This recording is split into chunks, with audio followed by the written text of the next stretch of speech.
বাংলার ঘরে ঘরে, কর্নারে কর্নারে, গ্রামে গঞ্জে, বন্দরে সর্বত্র এই আওয়াজ আসবে ছোট বাচ্চাদের মধ্যে, সকল বিধান বাতিল করো, ওই বিধান কায়েম করো। যখন এইভাবে বলতে থাকবে, আস্তে আস্তে আল্লাহর কাছে কবুল হয়ে যাবে। একদিন বাংলার আকাশে বাতাসে সর্বত্র, এমনকি যা বঙ্গভবনও এই বিধানেই প্রতিষ্ঠা লাভ করবে ইনশাআল্লাহ।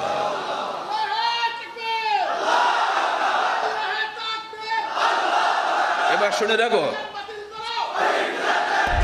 আহলাদের যুব সংঘ যেদিন ঘোষণা করেছে সকল বিধান বাতিল করো, তার অনেক আগে থেকেই ষড়যন্ত্র চক্রান্ত হচ্ছে। সে চক্রান্ত ষড়যন্ত্র অন্যের কারণে আমার ঘরের লোকরাই করেছে আমাদের বিরুদ্ধে। এটাই নিয়ম। পকেটে চাকু দিয়ে পকেট কাটতে হয়, আউট দিয়ে করলে সে ধরা পড়ে যায়। আসুন পবিত্র কুরআন ও সহিহ হাদিসের আলোকে জীবন গড়ি। আসসালামু আলাইকুম ওয়া রাহমাতুল্লাহি ওয়া বারাকাতুহু। ইন্নাল হামদুলিল্লাহ নাহমাদুহু ওয়া নাস্তাঈনুহু ওয়া নাস্তাগফিরুহু ওয়া নু'মিনু বিহি ওয়া নাতাওয়াক্কালু আলাইহি ওয়া নাউযু বিল্লাহি মিন শুরুরি আনফুসিনা ওয়া মিন সাইয়্যিআতি আ'মালিনা মান ইয়াহদিহিল্লাহু ফালা মুদিল্লা লাহু ওয়া মান ইউদ্লিল ফালা হাদিয়া লাহু ওয়া নাশহাদু আন লা ইলাহা ইল্লাল্লাহু ওয়াহদাহু লা শারীকা লাহু ونشهد أن محمدًا عبده ورسوله أما بعد فقد قال الله تعالى في الكلام المجيد بحسن بيانه الوجيز يا أيها الذين آمنوا ادخلوا في السلم كافة ولا تتبعوا خطوات الشيطان إنه لكم عدو مبين فإن زللتم من بعد ما جاءتكم البينات فاعلموا أن الله عزيز حكيم।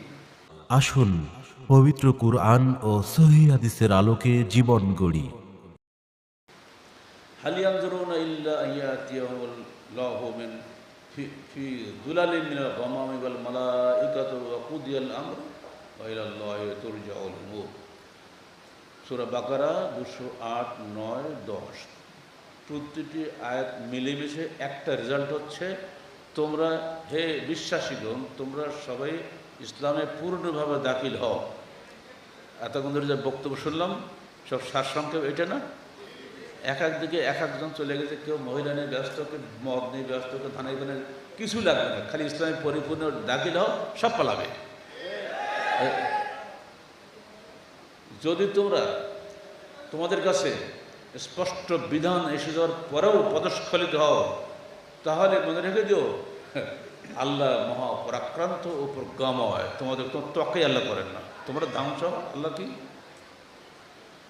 আল্লাহ বলছেন, ধমক দিচ্ছেন শেষ আয়াতে, তোমরা কি এটারই অপেক্ষা করছো যে আল্লাহ শ্বেত শুভ্র মেঘপুঞ্জের ছায়াতলে ফেরেশতাদের নিয়ে তাদের নিকট আগমন করবেন ও তাদের সমস্ত বিষয় নিষ্পত্তি করা হবে? বস্তুত আল্লাহর নিকটে এই সকল বিষয় প্রত্যাবর্তিত হয়ে থাকে। অর্থাৎ যদি একবার ফেরেশতা এসে পড়ে গজবের ফেরেশতা, তা গোষ্ঠী ধরে সাফ হয়ে যাও, কিছু আর থাকবে না। তখন আর পূর্ণ ঢোকার সুযোগ নেই, আংশিক ঢোকার সুযোগ থাকবে না। বেটা সাবধান ভাব, গেলি বল ভাবকা নেই না। এর মধ্যে দিয়েই আমাদের চূড়ান্ত বক্তব্য শেষ। আহলাদের যুব সংঘ ইসলামের যুব কাফেলা। আহলাদের যুব সংঘ খাস করলাম কেন? এই যুব কাফেলা কোরআন এবং সহিহ হাদিস ছাড়া কোনো গাইডলাইন নাই। অন্য যুব কাফেলা তাদের নেতা নেত্রীদের নির্দেশনাটাই গাইডলাইন। পার্থক্য হচ্ছে না? অন্য জায়গায় মানুষের স্বেচ্ছাচারিতা কায়েমের পক্ষে যুব শক্তি ব্যবহৃত হচ্ছে, তারা সমানে মরতেছে, কেন মরাতেও জানে না, কী জন্য মরল তাও জানে না, জান্নাতে গেল না জাহান্নামে গেলেও তাও জানে না।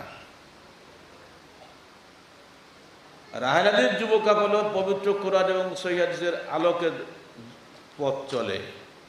যদি কখনো অন্ধকার হয়ে যায়, সেখানে গিয়েও তারা ফালাম্মা আযাআত মা হাওলাহু যাহাবাল্লাহু বিনূরিহিম ওয়া তারাকাহুম ফি যুলুমাতিল লা ইউবসিরুন। এই অবস্থাতেও সে একটু বিদ্যুৎ চমকায়, তাও সে আগায়, শুই পড়ে না, পথ দেখার জন্য আল্লাহ পাক তার ব্যবস্থা করে দেন। প্রত্যেকটা মানুষের মধ্যে এই গুণ আল্লাহ দিয়েছেন, ইসলাম কবুল করা গুণ আল্লাহ দিয়ে দিয়েছেন। এটা ফিতরাতুল্লাহ আল্লাতী ফাতারান নাস আলাইহা লা তাবদীলা লিখালকিল্লাহ। প্রত্যেকটা মানুষের মধ্যে যোগ্যতা আল্লাহ পাক দিয়ে দিয়েছেন ইসলাম কবুল করা, কিন্তু সে ইচ্ছাকৃতভাবে অনেক সময় করে না, অনেক সময় করে। আল্লাহ পাক বলে দিচ্ছেন অন্য আয়াতে, দেখো আমরা তোমাদের কাছে ইসলাম পাঠিয়ে দিয়েছি। ফামান শাআ ফালিউমিন ওয়া মান শাআ ফালিয়াকফুর ইন্না আ'তাদনা লিয-যালিমিনা নার। যে ইচ্ছা করো তোমরা বিশ্বাস করো, ইচ্ছা করো সেটা পরিত্যাগ করো। মনে করো আল্লাহ কিন্তু কোনো জালেমদের খাতির করে না, তাদের জন্য আগুন প্রস্তুত হয়ে আছে। এখানে বোঝা যাচ্ছে যে মানুষ তকদিরের মাহাজ নয়, মানুষ জবরিয়া নয়, মানুষ কাদরিয়াও নয়, মানুষ তকদিরকে অস্বীকারকারীও নয়, মানুষ তকদিরের উপরে পুরোপুরি ভরসাকারীও নয়। তাকে আল্লাহ পাক স্বাধীনতা দিয়ে দিয়েছেন। ইন্না হাদায়নাহু সাবিলা ইম্মা শাকিরা ওয়া ইম্মা কাফুরা। আমরা তাদেরকে পথ দেখিয়ে দিয়েছি। ইচ্ছা করলে তুমি শুকরগুজার হতে পারো, ইচ্ছা করলে অকৃতজ্ঞ হতে পারো। এই ইচ্ছা করলে কথার মধ্যে প্রমাণ হয় যে মানুষের মধ্যে ইচ্ছা শক্তি আছে। তুমি সর্প হইয়া দংশন করো, পুলিশ হইয়া ধরো, তুমি যেমনি নাচো তেমনি নাচি, আমার কি দোষ? এই যে গান গাইতে না সবাই, এটাই চলবে? আহলে ওর সঙ্গে কোশ্চেন করলে এই সুন্দর গানটা গাইবে না।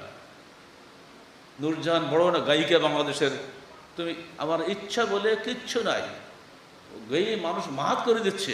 এবার ইচ্ছে না তুই গান গাচ্ছে কেন? ঘষুদিকা এই সমস্ত বাতিল আকীদা চলছে ধর্মের নামে।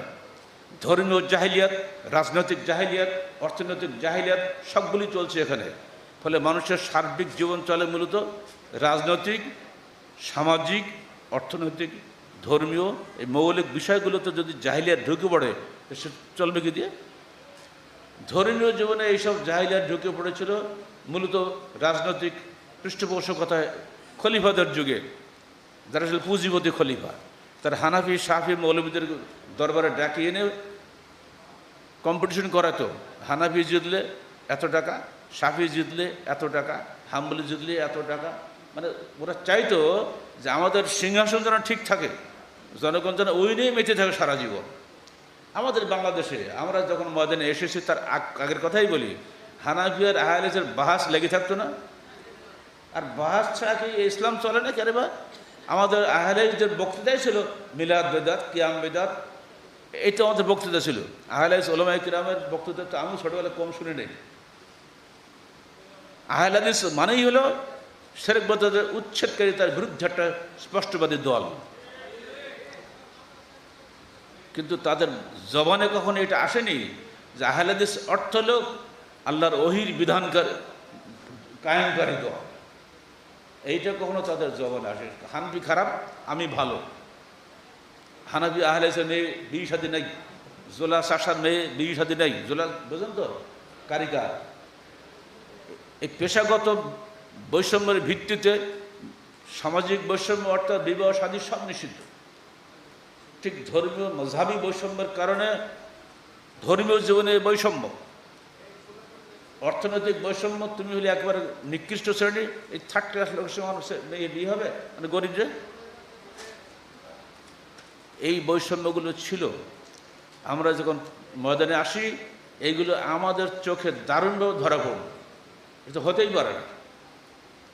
প্রথম সংস্কার আল্লাহ পাক আমাদের করেছে। আমি বল বেটা জোলা দেখ, জোলার বাড়িতে ভালো মেয়ে খুঁজি, বেড়া জোলা মেয়ে বিয়ে করবো। তখনকার সময় আমার মতন উচ্চ কুলীন বংশের ছেলে জোলার মেয়ে বিয়ে করবে কে বললে মারি ফেললি।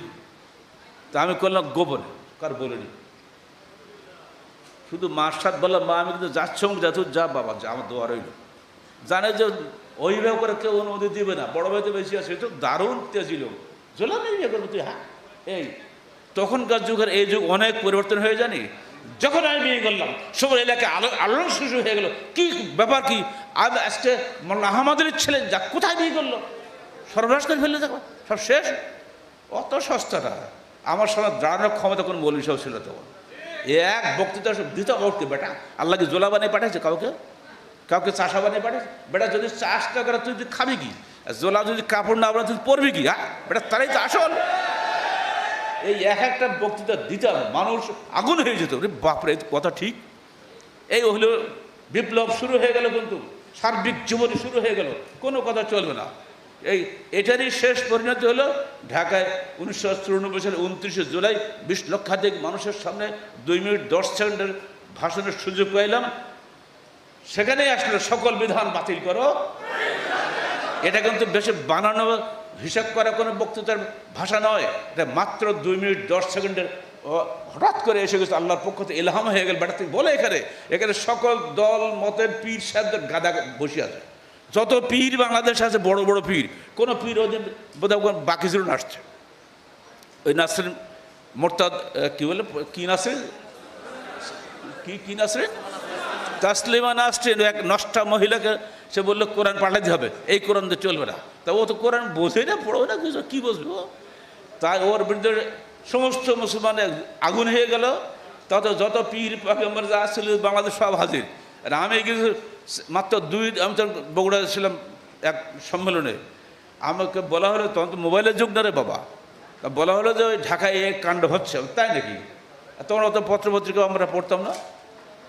ওইখানে বসে হুকুম দিলে মাত্র 2 দিন সময়, যে যেখানে যে বেরো সব বাস ভরে চলো ঢাকায়। যুব সংঘের ছেলেরা সেই দিন যে ভূমিকা পালন করেছিল ইতিহাসে তার কোনো পুনরায় নাই, ঐতিহাসিক পালন করেছিল। মাত্র 2 দিনে 62টা গাড়ি নিয়ে বেরিয়ে গেল যুব সংঘের ছেলেরা, মাত্র 2 দিনে নোটিশে 62টা বাস ভর্তি করে সারা দেশ থেকে কীভাবে লোক আগে পিঁপড়ার মতো এসে গেল, সর্বনাশ। এ কোথাতে ঢুকলেরা? মাল্লা মহিউদ্দিন খান দেখছে এই আমাদের কিউটার নাম বংশালের সামনে গাড়ি সব লাইন দিয়ে দাঁড়িয়ে আছে, সবাই একটা কী বলে পানি ভরার জন্য আর একটা আলাদা পিক আপ ভ্যান বড়ো ট্রাক ভরা হচ্ছে। সেই সময় মহিউদ্দিন খানের লক্কর চক্কর মানে গাড়ি নিয়ে উনি ওই ধারে যাচ্ছিলাম, গাড়ি দিয়ে দাঁড়িয়েছে, এই গালেব এখানে তোমরা কী করছো? আমার নাম কি আহসান, আহসান, এই আহসান এখানে কি হচ্ছে? এই যে আমরা যাবো সম্মেলনে, তাই নাকি? কটা গাড়ি? স্যার 62টা গাড়ি আসছে সারা দেশ, তাই নাকি রে? তো স্যার একটু অনুরোধ, আমাদের সভাপতি সাহেবকে একটু সুযোগ দিতে হবে। আমি অবশ্যই ব্যবস্থা করে দেবো, কিন্তু আহলেজকে সুযোগ দেয় না কি কেউ? আহলেজের নাম শুনে গাছ ঝুলি পড়ে পীর সাহেব দেয়, এক এক পীর ওঠে চলে যায়, আর হাজার হাজার সব চলে যায়, ওর মুরিদান সব পালায়, এই করে সম্মেলন কমতে লাগলো। এখন সময় দেবে না, মহিউদ্দিন বারবার উঠছে আর নামছে, রাগে গড়ঘর করতেছে। আল্লাহ পাক তাকে জান্নাত নসিব করুক। ওই দিন যদি উনি প্রচেষ্টা না চালাতেন, কোথায় আমার এই ভাব 2 মিনিটে হারিয়ে চলে যেত সেদিন। উনি সেখানে শেষ পর্যন্ত বিজয়ী হলেন। জমিয়তে আহলেজের সভাপতি, সহসভাপতি, মানে সুপ্রিম কোর্টের নাম করে অ্যাডভোকেট আইনুদ্দিন বসে আছে একবারে সামনে দাঁড়িয়ে, যেখানে বক্তব্য করা লাগে স্পিকার, সেইখানে দাঁড়িয়ে যাতে ওনার টাইমটা আগে দেয়। তারপরে জাতীয় মাদ্রাসার প্রিন্সিপাল সাহেব আবুল কাসেম কি কেশরী, উনি বসে আছে, ওনাকে যেন সুযোগ দেয়, ওইটা পাত্তা দেয় কেউ হুজুররা। মহিউদ্দিন খান বললো ওসব কোনো কথা শুনতে রাজি না, ওনারা আসছেন একা একা, কোনো লোক ডাকিলে মাথাতে করবো কি? 62টা গাড়ি নিয়ে যারা আসছে 2 দিনে উঠেছে তাদেরকে সুযোগ দিতেই হবে। ওনারা জোরালো আবেদনের ভিত্তিতে সব শেষে মগরে আজান হবে, তখনই আমাকে উঠিয়ে দিল। আমি যেই সামনে গেছি সঙ্গে সঙ্গে রহুল আমিন খান, তো এখন আসেন ক্লাবে, উনি আমাকে বলছে আপনি এসছেন তো? বলে ভাই যুব সংঘের নামটা যেন কালকে ইনকিলাবে আসে। হ্যাঁ ইনশাল্লাহ দিয়ে দেবো। আলহামদুলিল্লাহ, আগে এত তাড়াতাড়ি আলহামদুলিল্লাহ, কোন পাগল, এত সস্তা আলহামদুলিল্লাহ আসে না যুব সংঘের ভাগ্যে, কষ্ট করে যুব সংঘের ভাগ্যে আলহামদুলিল্লাহ আসে। শোনো, পরের দিন দেখা গেল ইনকিলাবের সমস্ত হুজুরদের নাম আছে, খালি যুব সংঘের নামটাই নাই। অথচ বুরুল আলম খান নিজে আমাকে ওয়াদা করে গেল, এই হলো ইনকিলাব। এটা পীর সাহেবের বক্তৃতা, আরেকজনের পত্রিকা নয় এটা। আর প্রথম হলো নাস্তিকদের পত্রিকা, কোন মুসলমানদের পত্রিকা নাও। এই 2টা পত্রিকা আমরা নিয়মিত রাখি। নাস্তিক কী বলে, আস্তিক কী বলে, ওর মধ্যে 2-1 সময় আহলেজটা দিয়ে আমরা কারাগারে গেলাম, তখন আমার পত্রিকা ছাপছিল, আবার সাকিবের আর্টিকেল ছাপছিল। তাহলে সব দিকে পত্রিকাতে বিক্রি হওয়ার দরকার। এখন কালার সাহেব কারাগারে গেছে, বহু কাটতে হবে, সব কিছু দুনিয়াবে স্বার্থের এগুলো কাজ করে। যাই হোক, মাত্র 2 মিনিট 10 সেকেন্ডে কী যে জোশ এসে গেল জাতীয় সংসদ। তাকে বলেছিলাম যেদিন আইন ও সংসদ ভবনে কোরআন ও সহিহের ভিত্তিতে আইন রচনা হবে, সেদিন আমাদের সংগ্রাম থামবে আর কি। যা বলে অত সব মনুষ্য নেই। এই যে শুরু হয়ে গেল সমস্ত জনতা, সকল বিধান, আপনাকে আল্লাহর আইনের অধীনে আল্লাহ বিধান চান, জাতীয় সংসদে আল্লাহর বিধান চান, সবাই বলছে চাই, বুঝুক আর না বলছে সব চাই বলে দিলে। তারপরে সকল বিধান বাতিল করবে, আল্লাহু আকবার। ওদিকে আসাদ গেট, ওদিকে ফার্ম গেট, এর মধ্যে তিল ধরনের জায়গা নেই। ওই দিন যারা গেছিল আমাদের সাথে, তারাকে আমার বয়সে থাকো বেশে হাত তোলো, যে থাকো, তুমি ছিলে তখন তো বাচ্চা ছিলে নিশ্চয়ই। তখন যুবকদের তেজ কিরে বাবা, সেই তেজস্বী যুবক আজকে আব্দুর রহিম আজকে কারাগারে বসে আছে। অন্যায়, অন্যায়, সম্পূর্ণ অন্যায়। কি ধরনের বিচার ব্যবস্থা দেশে চলছে? সম্পূর্ণ অন্যায় ভাবে কারাগারে কি বলে মৃত্যুদণ্ডে আসামি করা হয়েছে তাকে। কারায় ঢুকলো, আর দরুনের নাম নেই, কোন বিচার নেই, চললো। এইভাবে যুবসংঘ এগিয়ে এসেছে। এটা আল্লাহর সম্পূর্ণ গায়েবী মদত, সকল বিধান বাতিল করে গায়েবী মদত এসেছে যুবসংঘের সভাপতির মুখ দিয়ে। এটা তোমাদের সবারই ভাষা কিনে তাই বলো। বাংলার ঘরে ঘরে, কর্নারে কর্নারে, গ্রামে গঞ্জে বন্দরে সর্বত্র এই আওয়াজ আসবে ছোট বাচ্চাদের মধ্যে, সকল বিধান বাতিল করো, ওই বিধান কায়েম করো। যখন এইভাবে বলতে থাকবে, আস্তে আস্তে আল্লাহর কাছে কবুল হয়ে যাবে। একদিন বাংলার আকাশে বাতাসে সর্বত্র, এমনকি যা বঙ্গভবনও এই বিধানেই প্রতিষ্ঠা লাভ করবে ইনশাআল্লাহ।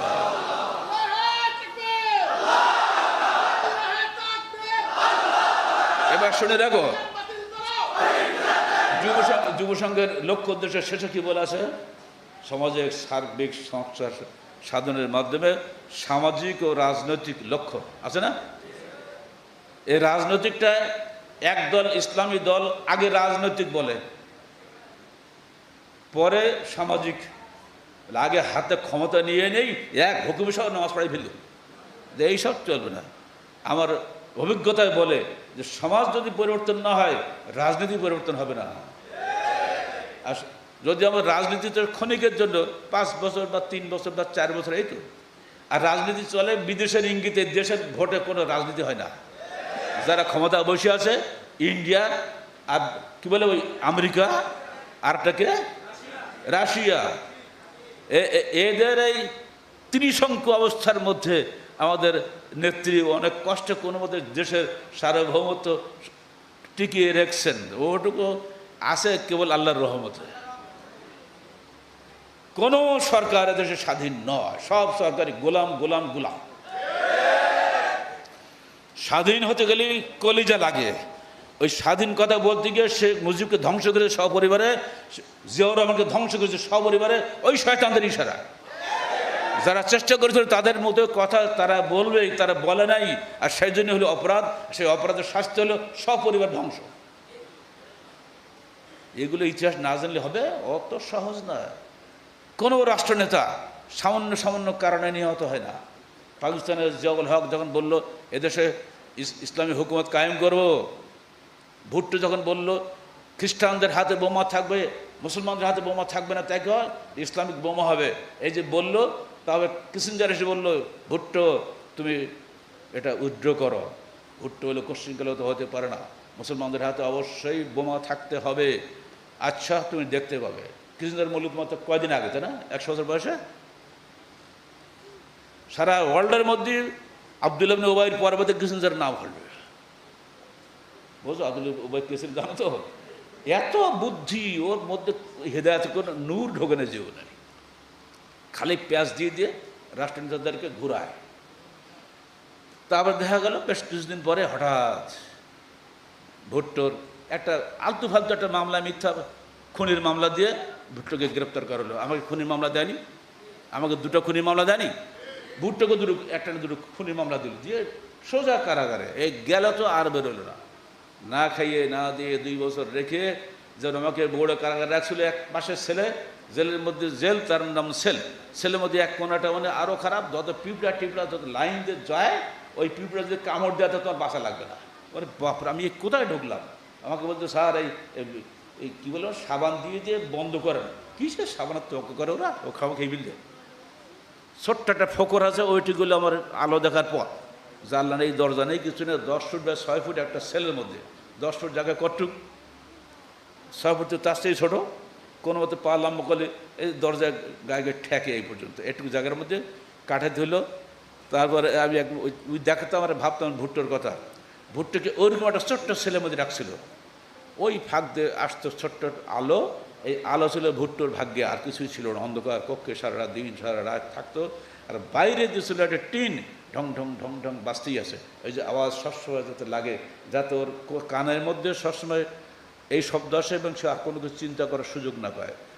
2 বছর পরে তার মেয়ে জুলফিকার, কি ওর নাম কি, বেনজি নাকি কি ভুট্টো?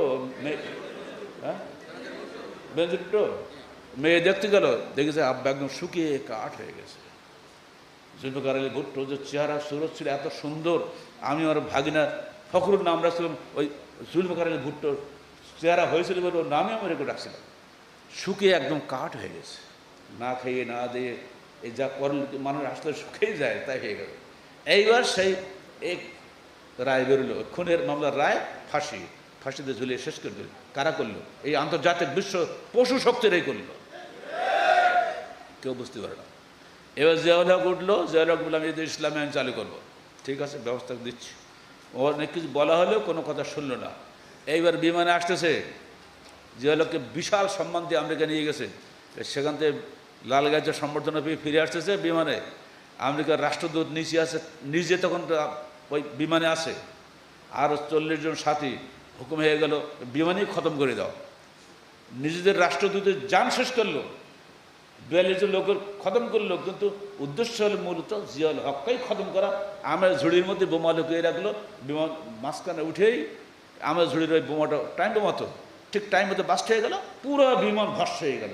কোনো সাক্ষী নেই যে কে মারলো কে মরল। এই সব কিছু ইশারা ইঙ্গিত চলছে বিদেশে বসে, রিমোট কন্ট্রোল বোমের মতো। আহলাদের যুবসংঘ যেদিন ঘোষণা করেছে সকল বিধান বাতিল করো, তার অনেক আগে থেকেই ষড়যন্ত্র চক্রান্ত হচ্ছে। সেই চক্রান্ত ষড়যন্ত্র অন্যের কারণে আমার ঘরের লোকরাই করেছে আমাদের বিরুদ্ধে, এটাই নিয়ম। পকেটে চাকু দিয়ে পকেট কাটতে হয়, আউট দিয়ে করলে সে ধরা পড়ে যায়। আর এই জন্য আমার ঘরের সকল নেতা আহলাইসের তাকে দিয়েই সমস্ত খেলা খেলানো হলো। যেখানে যাই সেখানে বাধা, যেখানে যাই সেখানে বাধা। এমন কোনো দিন যেত না যে আমাকে এই সমস্ত বাধার মোকাবেলা করতে হয়নি। 1989 সালের 13ই জুন যুবসংঘের সমর্থক যত লোক ছিল জমিয়ত আহলাইসের মধ্যে, সবাইকে এক একে ছাঁটাই করা হলো। 1989 সালের 13ই জুন ছাঁটাই হয়ে গেল অধ্যক্ষ আব্দুস সামাদ কুমিল্লা এবং মাওলানা মুসলিম দিনাজপুর। তারা সদর জমিয়তের বড় পদে ছিল, কিন্তু আমাদের সমর্থক অথবা আউট। 2013 সালের 2রা জুলাই কেন্দ্রীয় উপদেষ্টা এবং জমিয়ত ওয়ার্কিং কমিটির সদস্য আব্দুল মজিদ সালাফিকে মাত্র 3 ঘন্টার নোটিশে বাংলাদেশ থেকে চিরদিনের জন্য বহিষ্কার করা হলো। 1989 সালের 21 জুলাই আহলাদের যুব সংঘের সম্পর্কে ঘোষণা করলো এবং আমাকে বহিষ্কার করা হলো। কাদের দ্বারা? কি আমেরিকাতে লোক আসছে নাকি? সব ঘরের লোক না? আমি রয়েছে রাজশাহী, কিছু খবর রাখি না, দেখলাম আরাফাতে বেরিয়ে আছে। এক চাটিয়েভাবে কাউকে শোকাজ না করে, কারোর সঙ্গে সাক্ষাৎ না করে, কোনো আলোচনা না করে তাকে এইভাবে বহিষ্কার করা, এখন তাদের কল্পনাও করতে পারবো না কত অপমান অবদস্ত। সারা দেশে তার যুবসংঘের জয় জয়কার, যেখানে আমরা যাই সে লোকে লোকারণ্য হয়ে যায়।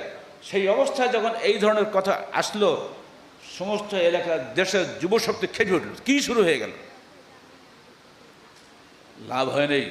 অবস্থা এমন দাঁড়ালো যে যখন তিনি সাতক্ষীরা গেলেন, এইটার পক্ষে জনমাস আমরা ওকে বলতাম গিবতী সভা। গিবতী সভারে সাতক্ষীরা গেল 11ই সেপ্টেম্বরে, বৃহস্পতিবার গেলেন। সেখানে আমাদের সবচেয়ে জনপ্রিয় বক্তা তৎকালীন আবু তাহের বর্ধমানী এবং নির্বাচিত নতুন সেক্রেটারি অধ্যাপক আব্দুল গনি।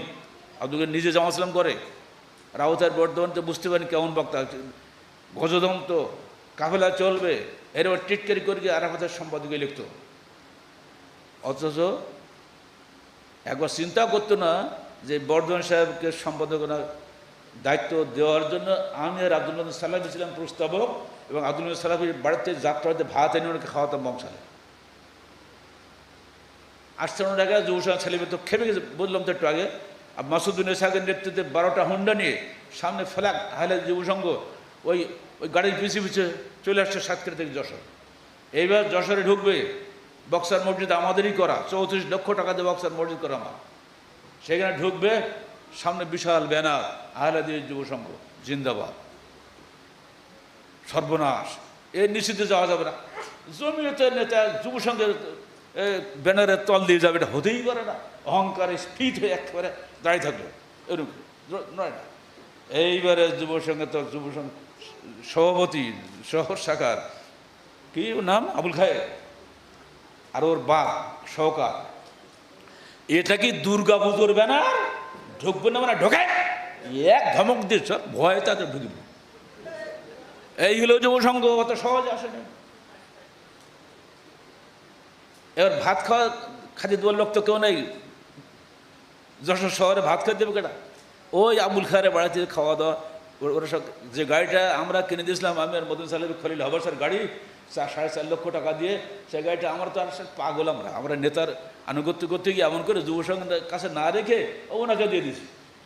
সেই গাড়ি চড়ে এসছে, খাবার আনতে গিয়েছে, এমন পালাইছে, আর কোনো খবরই নেই। হলো সে এই মেহমান কই, মেহমানের খবর আছে, পরে যারা গেলে পাবনা গেছে, আমি যদি পিছন যদি ট্রাই ধরে এমন পালাম করতে স্টপেজ দেয়, চলে গেল। যুবসংঘ এত সহজে আসে নাই, পদে পদে বাধা বিঘ্নের মধ্যে আমাদের যেতে হয়েছে।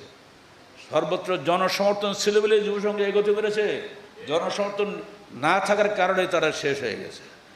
সর্বশেষ সাতক্ষীরার 11 সেপ্টেম্বরের জনসভায় মাত্র 175 জন লোক, 125 জনের বুকে সব কালো ব্যাজ। ভাষণে প্রধান অতিথি বলেই ফেললেন, কালো ব্যাজ পরার এই চেহারা আজকে আমাকে দেখতে হলো। তো এখানে কালোবাজার বাইরে তো তেমন লোকই দেখছি না, তোমার কালোবাজার বাইরে হলেও 25 জন, সব ওই বুড়াগুলো ওনার লোক, আর যুবক সব আমাদের লোক। সাতক্ষীরা সেদিনের সেই দৃশ্য জীবনাই ভুলতে পারবো না।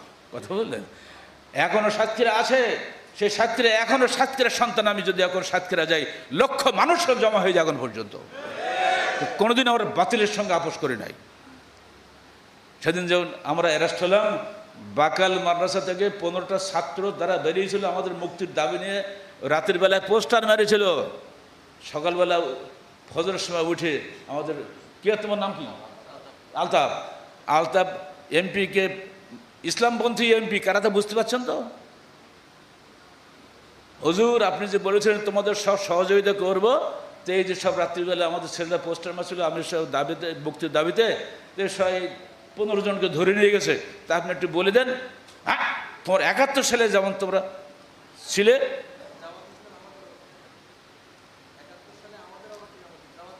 আমাদের অবস্থা 71 সালে যেমন ছিল তোমাদের অবস্থা এখন তেমনি হবে। মানে 71 সালে আমরা স্বাধীনতার বিরোধিতা করেছিল না, সেইটা বলতে 71 সালে আমাদের অবস্থা যেমন ছিল এখন তোমাদের অবস্থা সেরকমই হবে। অথচ তার দুদিন আগে বলে আসলো যে তোমাদের সব রকম সহযোগিতা করব। যখন দেখলো যে এরা তো আসলে আমাদের কথা শুনছে না, এই উল্টে গেল। তাহলে কী হলো? তাহলে শুরু থেকেই বাধা বিঘ্ন চলছে না, পদে পদে এই বাধা মোকাবেলা করতে ঘরের লোক দিয়ে, সকল রাফাদানিরাই এগুলো বাধা দিয়েছে। তো রাফাদানি সাহেব তোর হাত দ্বারা নিচি বাঁধে, তারা কি আমাদের ক্ষতি করবে নাকি? তারা করবে না। হানাফি শাফি দ্বন্দ্ব আর শিয়া দ্বন্দ্বে আব্বাসীয় খেলাফত ধ্বংস হয়েছে, এক সময়ে 41 লক্ষ মানুষ নিহত হয়েছে, তাদের পচা গন্ধে আশপাশ কয়েকটা দেশ আরও মানুষ মরেছে। এই হানাফি শাফি দ্বন্দ্ব, জোলা চাষা দ্বন্দ্ব, কৃষক প্রজা দ্বন্দ্ব, এই সমস্ত দ্বন্দ্বের বিরুদ্ধে একমাত্র বক্তব্য হলে এই, চলো সবাই সকল বিধান বাতিল করো, ওহির বিধান কায়েম করো, এটা মেনে নাও, সব ঠিক হয়ে যাবে। প্রতিটি পদে পদে সংস্কারের চিন্তা যদি আমার আপনার মধ্যে না থাকে, তাহলে আপনি কখনোই এগোতে পারবেন না। আর সংস্কার যারা করে তাদের প্রতি পদে পদে বাধা আসবে, এটা মোকাবেলায় বিশ্বাস নিয়েই আপনাকে পা ফেলতে হবে। সংস্কার করবে, এগিয়ে যাবেন, পিছিয়ে যাবেন না। দুর্বলতা দেখানো চলবে না। বিশেষ করে তো লাফালি করো না, বিশেষ ঘর মানে গোলামীর চাকরি, ইয়া সরকার, ইয়া সরকার, ইয়া সরকার, সরকার শুধু মানে সরকারের সঙ্গে সরকার ছেলি, সরকারের নাতি বউ, সব ছবি উঠবে 5-7টা, এই সবাইকে দাঁড়িয়ে 1 মিনিট নিরবতা পালন করে, এইসব করে যুব সংঘ ছেলে চাকরি করতে পারবে না। এই জন্য বলি যুব সংঘ ছেলে কোনো সরকার চাকরি করতে পারবে না। তুই যতই বিসিএস বলো, ভিসিএস বলো, তো রুজির মালিক আল্লাহ, স্বাধীন ব্যবসা করো, ছাড়ো সব। কুমিল্লা ক্যান্টনমেন্টে আমাদের এক ছেলে মেজর র্যাঙ্কের সালাদ পড়তে দাঁড়িয়েছে, পায়ে পা লাগিয়েছে, মেজর সাহেব পায়ে পা লেগেছে, ওরে খুব বেঁধে গেছে, আবার পায়ে পা দিল, এত বেয়াদব। তো বলি স্যার এটা তো হাদিসে রয়েছে, রাখো তোর হাদিসটা, আর পায়ে পা দেওয়া সেই বল। ও কিন্তু ফোন করেছে, তোর মোবাইলে চালু হয়ে গেছে। স্যার আমাকে বলছে আমাকে বরখাস্ত করবে, তা আমি কী করবে? তুমি আল্লাহর বিধান পালনের জন্য দৃঢ়ভাবে কায়েম থাকো, আল্লাহ তোমাকে গায়েবী মদত করবেন। ব্যাস পর্যন্ত চাকরি গেল, চলে আসলো, বাড়ি হলো কোথাও ঝিনেদহ। আমার সঙ্গে আর সাক্ষাৎ নেই। 4 বছর পরে একদিন ফোন করছে, স্যার আপনি বলছেন তুমি আল্লাহর বিধানের উপর থাকো, দেখবো আল্লাহ তোমাকে সম্মানিত করবেন। আমি বাড়ি এসে মুদিখানার দোকান দিলাম, সেই মুদিখানার দোকান চালাচ্ছি 4 বছর। এখন চিঠি আসছে, তোমার চাকরি শুরু থেকে এই পর্যন্ত বহাল হয়েছে, পুরো বোনাসটা সব তুমি পাবা। যুব সংঘ ফান্ডে টাকা পাঠাও, তো পাঠাচ্ছিল কথা মনে হলো। যদি সেদিন থেকে না বলতাম ছাড়াবো সমস্ত মেজর কিসের মেজর, 3 পয়সার মেজর, একটু যদি 3 বার এখানে 4 বার বমি হলি মেজরগিরি শেষ। ওরাও কি ও লেফট রাইট সাইড আউটই দেয়। দিনাজপুর কি বলে সিডায় গেছি, যুব সমাজ ছেলেরা, ওরা ওই একজন আছে আর্মিতে, বাড়ি রাজশাহী। ও রাত্রিবেলা আমার সাথে দেখা করতে আসছে, বলছে স্যার কালকে একটা কাণ্ড হয়েছে। কি বলে, এই যে লেফট রাইট করতে হয়, আমি তো হাফ প্যান্ট পরি না, তা আমি তো কী করবো, আমি তো হাফ প্যান্ট কেন পরবা, তো ওই যে হুকুম তো ওই হাফ প্যান্ট উরু দেখাবা, কোন আইন এটা, তুমি লেফট রাইট করো, হুটপাটা করো, সমস্যা কী আছে, তো তুমি খুলতে হবে কেন, তো জানলে স্যার এটা আইন, তুমি আজকে যাও পায়জামা পরে দেখি করে। ঠিকই পায়জামা পরে গেছে, আরে বাপরে বাপ, সামনে এসে সেই মেজাজ কি কোন র্যাঙ্ক বলতে পারবো না, এমন ধমক দিয়েছে, এই তুই পায়জামা পরলি কেন, এটা তো আল্লাহর বিধান, বুড়িটা ওর তো লজ্জা, তোর কে বলি রে, আমার স্যার বলি, কে তো স্যার, আমার কথা বলি, ও তুমি ওই দলে চলে গেছো। এইবার সবার উদ্দেশ্যে এমন তীব্র ভাষায় বক্তব্য উনি করলেন, এই শুয়োরের বাচ্চারা, এই জানোয়াররা, এই তোরা কিসের আর্মি, তোর সাহস নেই, ভীতু কাপুরুষের দল, এতদিন তোরা কেন বলিসনি যে আমরা পায়জামা পরে এই লেফট রাইট করবো, যা আজ থেকে সবাই স্বাধীন, পায়জামা পরে আসবে কাল থেকে। এই হলো বিপ্লবী যুব সংঘ, একজনে পুরো আর্মিকে চেঞ্জ করে দিয়ে ফেলেছে। পিছন থেকে আমি কথা বলেছি বটে, কিন্তু এমনভাবে বলেছি যে ওর ভিতরে এমন তেজ এসে গেছে, ওতেই শেষ, আর তাতেই পুরো আর্মি পরিবর্তন হয়ে গেল। কোনো আপোষ করা চলবে না, আজ না একটা আস্থা কানে কানে বললে হবে না, তাহলে বুঝবেন এই কানে কানে বলা বলি কাজ নাই, ডাইরেক্ট বলতে হয় হিদায়ত হবে, নাহলে জাহান্নাম হবে। আবার কি আল্লাহর বিধান আগে পায়ে ভাই মিলাইতে হবে, একটা সুন্নত পালন করতে গিয়ে একটা বেদাত দূর হয়, এটা কি সবচেয়ে বড় জিনিস নয়? ও তখনই যদি আমি মরে যেতাম, ইনশাল্লাহ আমি জান্নাতে চলে যেতাম। আল্লাহ জানে যে কে কাজটা করলে পিছন থেকে, সব তাহলে তাদের। হ্যাঁ, আমাকে যখন কারাগারে দিল, আমাকে বলছে আপনি, আমার ভাগিনা আছে সদর, তো ও বাড়ি ধরতাম, তো ওকেও কারাগারে দিয়ে দিয়েছে। ও কী দোষ বলে, এখানে গেল আসতে বলে তোমার এই শাস্তি হয়েছে, কোশ্চেন করছে। সেখানে আমরা জঙ্গি ট্রেনিং দিতে যেতাম না, তোমরা যে কাজ করলে শাস্তি পাবা। আলহামদুলিল্লাহ সদরুর গায়ে একটা টাচ করতে পারে না। আমরা নুরুল ইসলাম সাক্ষী সামনে থাকতো, আমার তো দোয়া করতাম, আল্লাহ মুসা আলাইহিস সালাম যেমন হারুন যেমন দোয়া করেছিলেন, ওই দোয়াটাই করতাম। আল্লাহ কি যা হাদিসটা কি, আল্লাহ মাফতা বানি ও বানা আখি, মুসা দোয়া করতে কোরআন আছে। আর আমি বলতাম কি, আল্লাহ মাফতা বানি ও বানা ইবনি উখতি, আল্লাহ তুমি আমার মধ্যে আমার ভাগিদের মধ্যে ফয়সালা করে দাও। ও বলছে একবার মারতে আসছিল, হঠাৎ হাত ঠান্ডা হয়ে গেল, বলে ঠিক মামুদ দোয়া কাজে লেগেছে, আমার কিছু হয় বুঝলে। যদি আল্লাহকে ডাকা যায়, আল্লাহ শুনবে না মানে শুনবেই ইনশাআল্লাহ। আর এটা এই হিম্মত তোমরা অর্জন করো। যুবসংঘ যেখানে যাবে, সংস্থা সেখানে যাবে। বিয়ে পড়তে গেছো, বিয়ে বাড়ি ধরে মেলা কিছু যারা দরজা ধরে না, আমাকে দিয়েছে বিয়ের সময়, বাপরে গাদা কী সব দেয় না, রং টং কী সব, এইসব কেন রে, তাহলে এইগুলো আমরা পড়তে হলুদ মুন্স গা দিয়ে কেন হলুদ ফেলতে, সারা সাবান দিলে হয়ে যায়, সব ফেলে দিয়েছে। যেই বিয়ে বাড়ি গল্প করি, বাপরা কী জামা নিয়েছে, সব ফেলে দিয়েছে, হলুদ মন কিছু মাখে না, একটু সাবান দিয়ে গোসল চলে, কী জামা এটা, কিছুই মানে না। মন্ত্রীর ভাগ্নি বিয়ে করছে, মন্ত্রীর বাড়ি বিয়ে হচ্ছে, মন্ত্রী সব লজ্জা হয়ে গেছে না, এত তো মন্ত্রীর লজ্জা হলে তো আমার কী হলো। এই যে মেজাজ থাকতে হবে, এই সংস্থার মেজাজ থাকতে হবে, কোনো কথা নেই। বাহ্যিক ইসলামপন্থী লোকেদের সম্বন্ধে একটা ছোট্ট ঘটনা শুনে রেখে দাও। এসব বলতেও খারাপ লাগে, না বললেও হয়ও না, এত খারাপ লাগে। গালে জমিয়ত আহলের কেন্দ্রীয় কী বলে জেনারেল কমিটি, 420 জন সদস্য। আমি বলি কি এত লোক এসে কী করবে এরা, এত অধিক সন্ন্যাসী গাজন নষ্ট, তার কী নাম বললে, ও কী বলে শুনছো, খুব বাজে, এরকম বলা যাবে না। 420 হলে কী হয়, এই তো হলো। আমার ওটা মাথা তখন আসেনি সব, এখন পরে চালু হয়ে গেল সব। এখন খাচ্ছে, আজ সভাপতির পাশে বসে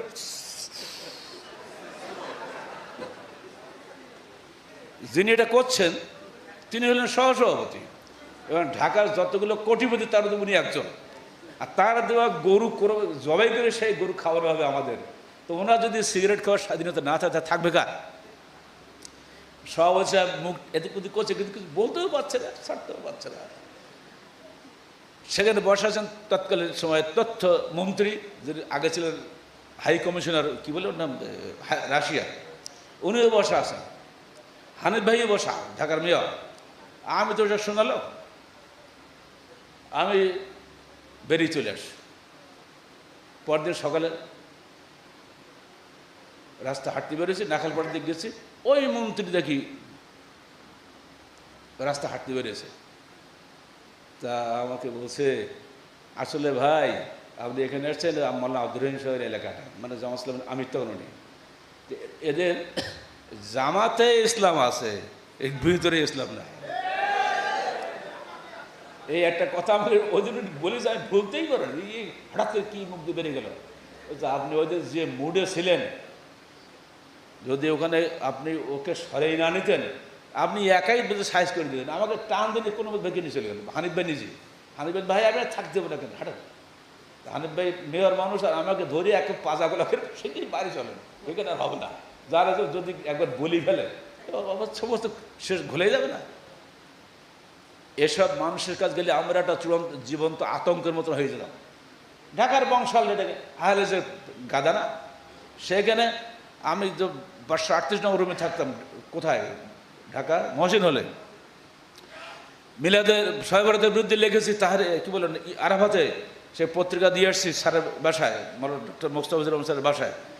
আর ওটা আমার নিজের লেখা না, শেখ বিন বাজের একটা লেখার অনুবাদ।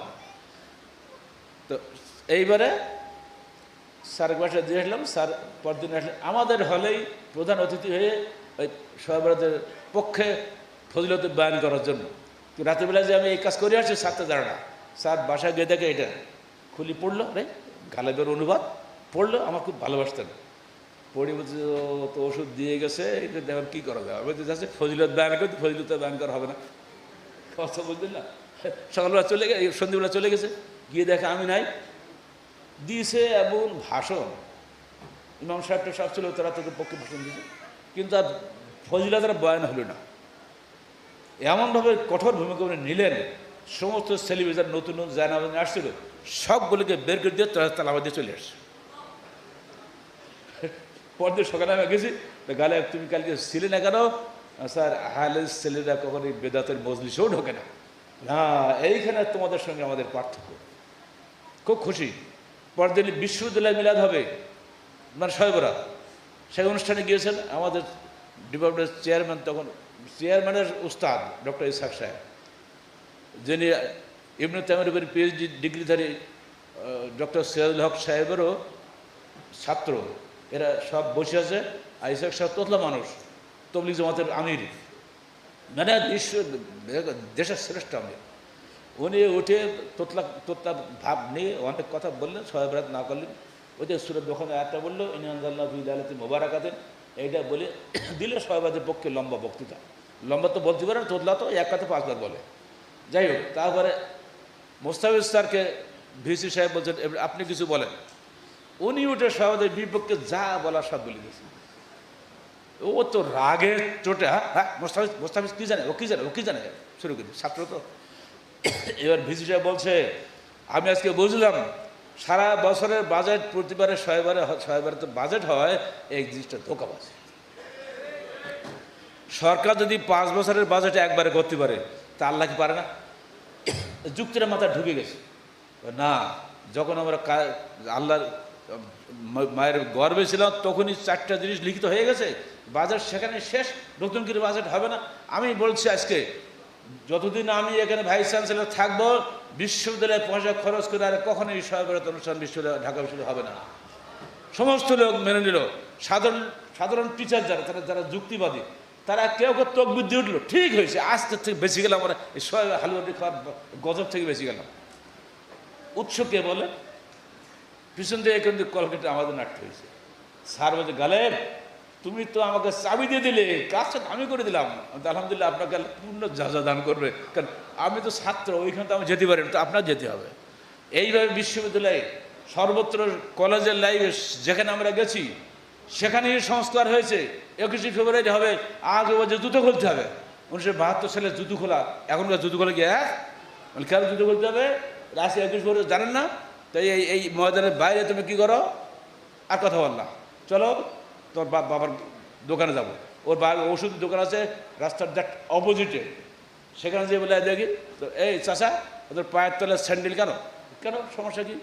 যে আপনার ছেলে আমার বলছে জুতো খুলতে, এই কি বলেছিস বন্ধ সব বলতে হবে না। সেই সময় এটা বলার একা একা তো যুব সমাজ ছিল না, এত সহজ মনে করো না। এখন তো সব ইজি হয়ে গেছে। প্রতিটি ক্ষেত্রে বৈপ্লবিক পদক্ষেপ তোমাদের রাখতে হবে, পারবে? এখন তোমাদের সব সাবজেক্টে বই হয়ে গেছে না? এই যে বলা হলো কথা, অর্থনীতির কথা খুব বলা হলো। এখানে মৌলিকভাবে 3টে পার্থক্য আছে।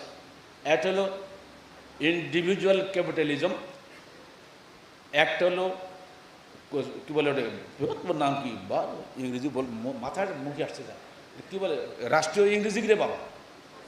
রাষ্ট্রীয় ইংরেজি কি? রাষ্ট্র কি? State capitalism. ইন্ডিভিজুয়াল ক্যাপিটালিজমের মধ্যে সমস্ত রক্ত, সমস্ত পুঁজি নিজের পকেটে জমা হয়, আর গরিবরা মজুররা কিছু কিছু পায়, এই জন্য যাতে ওরা বেশি বেশি করে আমাদের কাজটা করে দেয়। ইন্ডিভিজুয়াল লাভ। আর স্টেট ক্যাপিটালিজম কি? সমস্ত পুঁজি সব সরকারের ওখানে জমা হবে, তোমার পকেটে কিছুই থাকবে না। এটা হলো সমাজতন্ত্রের পুঁজিবল। এরপরে ইসলামের কথা আমরা তোমার শুনেলাম, তু খাজমান আগ্নিয়াহিম তোরাত দিলে ফকরাহিম, ধনীদের কাছ থেকে নাও, গরিবদের মধ্যে বিতরণ করো, রেখে দিও না। এই হাদিস যখন এসে গেল তখন আসলে ইসলামিক ইকুয়ালিটি নয়, ইকুইটি, ইসলামিক ন্যায় বিচার ভিত্তিক অর্থনীতি।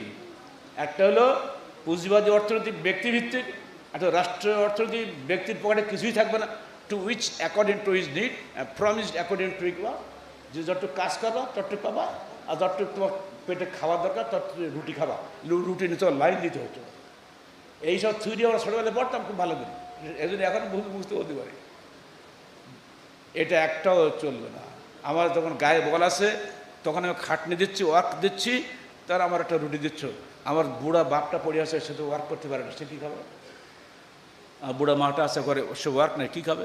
আমার ছোটো বাচ্চাটা বাড়ি, সে কী খাবে? এই প্রশ্নের বার প্রশ্ন ভিতরে ডাকতো, উত্তর দেবে কে? সমস্ত টিচার তো এইগুলি পড়ায় ক্লাসে। শেষে এইটা আমরা যখন পেলাম, এর ব্যাখ্যা হলো কি? হজরতে কী জানো, হজরত মুআয বিন জাবালকে আল্লাহ রসুল তাকে পাঠিয়েছিলেন ইয়ামনে। উনি যাওয়ার সময় বলে দিলেন, তুমি এইটা করো, এইটা করো, তুমি ধনীদের কাছে নাও, গরিবদের বিতরণ করো। উনি যে তাই করলেন, ফলে আর ফকির নেই, সব হয়ে গেল। এক বছর, দ্বিতীয় বছর গেল, আল্লাহ রসুল মারা গেলেন। ওমর খলিফার পরে, আবু বকরের পরে খলিফা হলেন ওমর। তখন তিনি কি করলেন? দেশে কোনো গরিব যেহেতু নাই, তখন উদ্বৃত্ত যাই ছিল উনি সব পাঠিয়ে দিলেন রাজধানী মদিনায়। ওমর বললেন, তোমাকে কি আমি পাঠিয়েছি খাজনা আদায় করার জন্য? যা পাও সব ওখানেই বিতরণ করো। বলছে, যদি থাকতো কোনো হকদার তাহলে এখানেই বিতরণ করতাম, হকদার যা নাই। পরের বছর 2/3 পাঠিয়ে দিলেন মদিনায়। আবার ওমর ধমক দিল, তুমি কিছু কি টাকা জমাই রাখার জন্য? টাকা জমাই রাখার জন্য তো আমরা আসি নাই মুসলমানরা। ওয়াইলুল্লাহ কি যেটা হুমাজাতিল লোমাজাতিন ইল্লাজি জামা মালা ওয়াদ, দাদা আমরা কি টাকা গণনা করার দিন এসছে দুনিয়াতে? মানুষকে দিয়ে দাও। বলছে, হে খলিফা, যদি থাকতো এখানে হকদার আমরা দিতাম, বাদ দিয়ে রাখবো কোথায়? দিলের পাঠিয়ে। পরের বছর টোটালি যা ছিল সম্পূর্ণটাই রাজধানী পাঠিয়ে দিল। এই হলো ইসলামী অর্থনীতি। যে হকদার সে পাবে, যে হকদার না সে নেবে না। আপনি জাকাত দাতা, আপনি জাকাত খাবেন নাকি? আপনি জমাই রাখবেন, দিতে হবে আপনাকে, পাবে কে? গরিবটা পাবে না। ফলে ইসলামের ইতিহাসে ইসলামী খেলাফতে কোথাও কোনো গরিব মানুষ খুঁজে পাওয়া যেত না। পরবর্তীকালে যখন এই পুঁজিবাদী খলিফারা ক্ষমতা আসলো, আবার এটা ব্যাক করলো করে আস্তে যা হওয়াটা হলো, যেটা আপনারা বলে শেষ। ধর্মীয় ক্ষেত্রে তারা আনলো হানাফি সাহাবি মালিকি হাম্বলি, রাজনৈতিক ক্ষেত্রে তারা আনলো ওই শিয়া সুন্নি মারামারি, আর অর্থনৈতিক ক্ষেত্রে তারা আনলো এই সমস্ত ওই ধনী গরিবের বৈষম্য। ইসলামের এই খেলাফতের রাশিদার আমলে যে বৈষম্যের ব্যবস্থা ছিল সব শেষ করে দিল।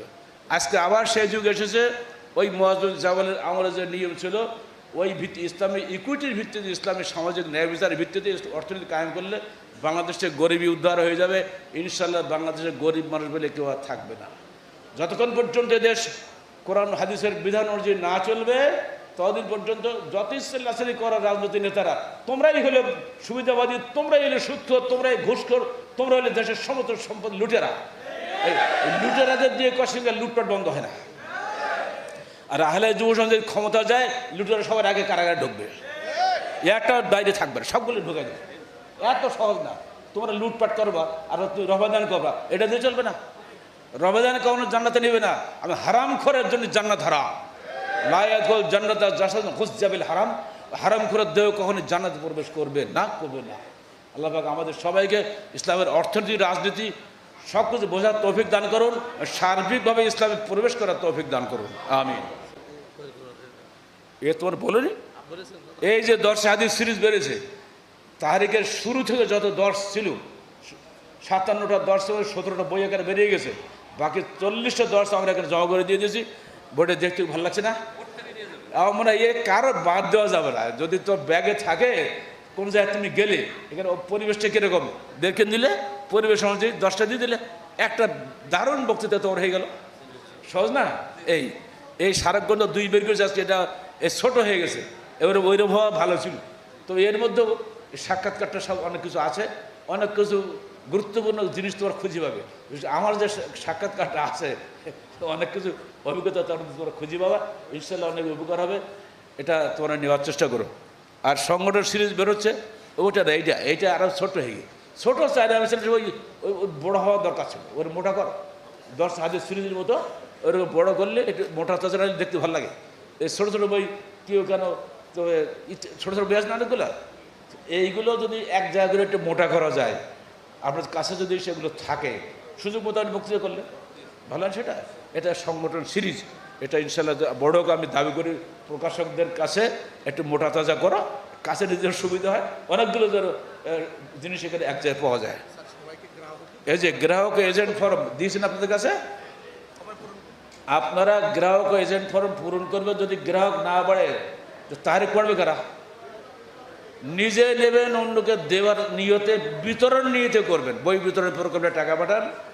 বই বিতরণ প্রকল্পে এই যে বই যেগুলো আমরা বিতরণ করবো, এগুলোতে একটা পচবে না, নষ্ট হবে না। যে বাড়ি থাকবে বাড়ি পরিবর্তন হয়ে যাবে। আপনারা এটা নেবেন তো? এইটা সব পূরণ করেন। আল্লাহ আমাদের সবাইকে দ্বীনে হকের দাওয়াত প্রসারের এবং এর মধ্যে প্রসারের এবং এর মধ্যে প্রবেশের তৌফিক দান করুন। আসসালামু আলাইকুম রহমতুল্লাহ।